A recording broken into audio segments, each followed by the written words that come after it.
Hello नमस्ते सबैजनालाई स्वागत छ तपाईँलाई मेरो भिडियोमा।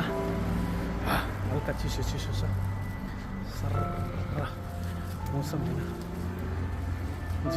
जीवनमा यही एउटा मौसमले चाहिँ साथ छोडेको छैन होइन। जाडो महिनामा जाडोको मौसममा जाडोको चिसो हुन्छ, गर्मीको मौसममा गर्मी नै भएर आउँछ, शरीरलाई पनि गर्मी नै बनाउँछ होइन।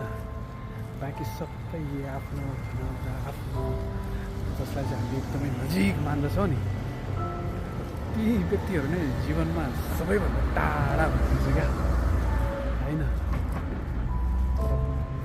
मौसमले चाहिँ कहिले पनि साथ नछोड्दो रहेछ त्यो मौसमले होइन। ऊ आफ्नो आउने समयमा आउँछ, जाने समयमा जान्छ क्या होइन।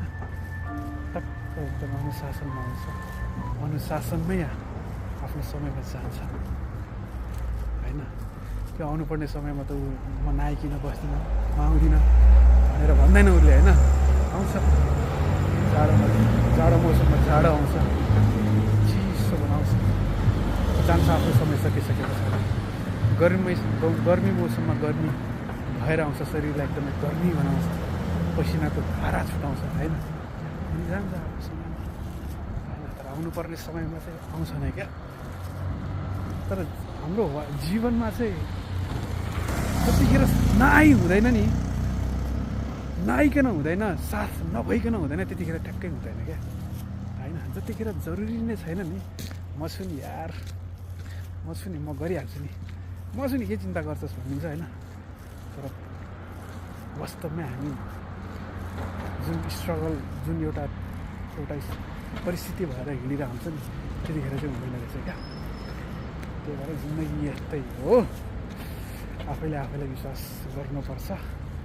सबैभन्दा हाम्रो विश्वास चाहिँ हामी आफैमा हुनु पर्ने रहेछ होइन। कसैमा चाहिँ विश्वास, कसैमाथि विश्वास भरोसाले चाहिँ हामी आफैलाई नै कमजोर बनाउँदो रहेछ भन्ने कुराको एउटा पाठ चाहिँ सिक्दैछु अहिले भन्दै आफ्नो छोटो कुरा दुई शब्द यही टुङ्गाउँछु है त। आजको ड्युटी पनि सकियो। ल शुभरात्री तपाईँ सबैजनालाई, बाई।